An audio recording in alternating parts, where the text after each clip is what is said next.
Hey guys, Filmington here. This is a contest response video for Dustin and Blake. 500 subscribers. Congratulations, men.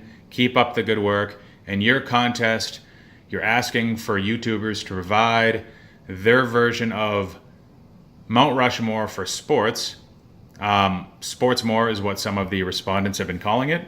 So number one for me is obviously going to be Pedro Martinez, as it should for everybody. Pedro, 1999 All-Star Game. One of the greatest showings of athletic dominance that I've ever witnessed in real time. It was just incredible. And that was pretty much the tune of his entire career as well. Per game stats go down as, you know, in the history books being compared to the best ever, the Sandy Koufaxes, the Walter Johnsons.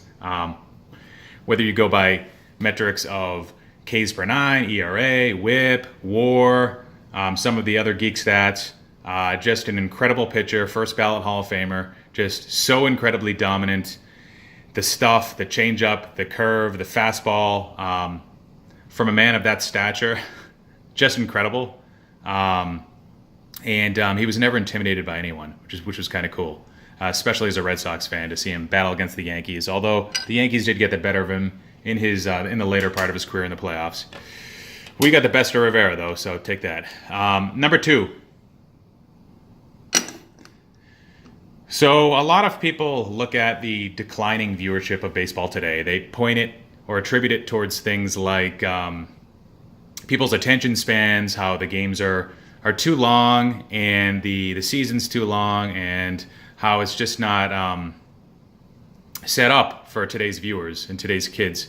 But, you know, I think people are overlooking the types of characters or players that could carry a sport. I think back in the 90s, and the 90s for me was baseball's heyday because I was born in the mid-80s.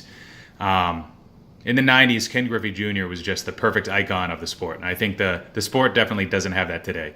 And in the 90s, coincidentally or not, that was the last time I really heard baseball being referred to as America's national pastime, I guess more frequently or more openly. And Ken Griffey Jr., I mean, just the nonchalant attitude, the hat backwards, chewing the gum, blowing bubbles, making the sweetest, most nonchalant-looking catches in center field, just gliding across the outfield. Of course, most known for his power and the sweet left-handed swing. Ken Griffey Jr. at one point was on pace to shatter Hank Aaron's career home run record, and he didn't get there. He finished with about 630, I think, but I looked at the stats recently and I saw in the last 10 years of his career, he had only one season where he hit more than 30 home runs.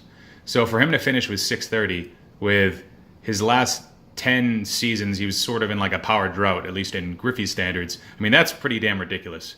And a first ballot Hall of Famer nonetheless, well-deserved. Again, a great icon of the sport for me, for fans, for other players. And yeah, just an awesome overall player and teammate.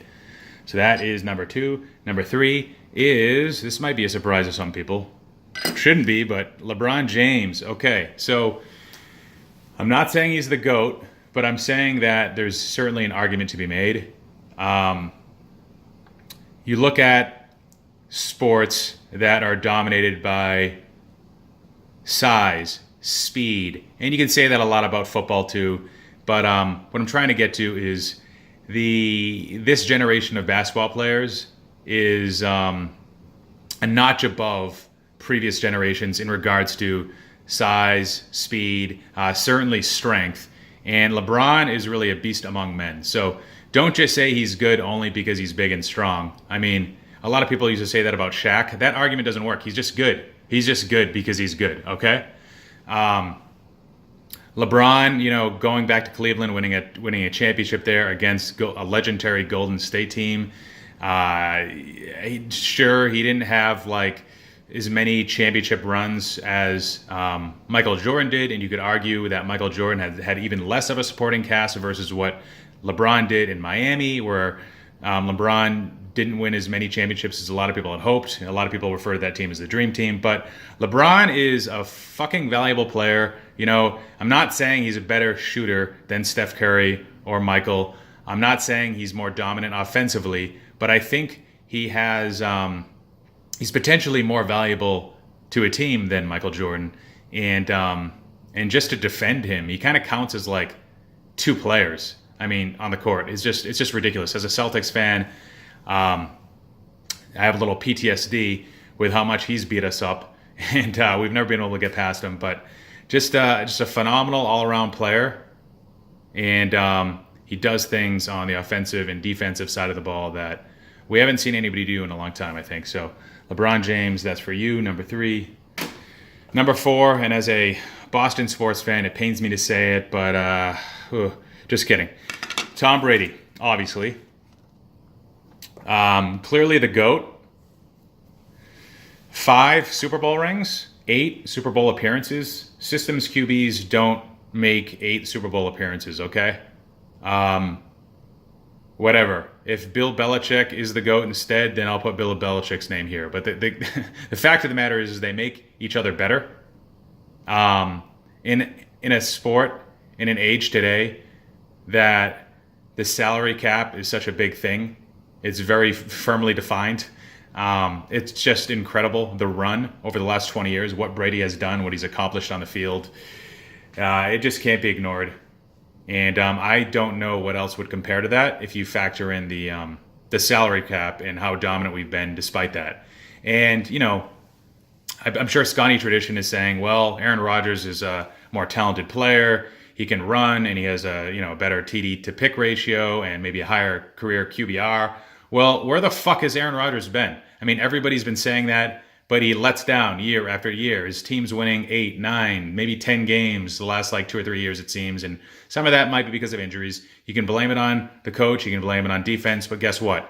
Brady has accomplished a lot with adversity, with top players going down, key offensive players missing games, with, sketchy defenses at best. It's always going to require a little bit of help. Football's a team game, probably even more so than baseball. But he's the leader. He's the field marshal of that team. He's the one that is leading them and is driving, down the field in the fourth quarter, setting up those Adam Vinatieri field goals. And he's the man and just a great competitor. Kids today should emulate his drive, maybe not his diet, but certainly his drive to be great, his confidence, his resilience, his persistence. Tom Brady's is an absolute man.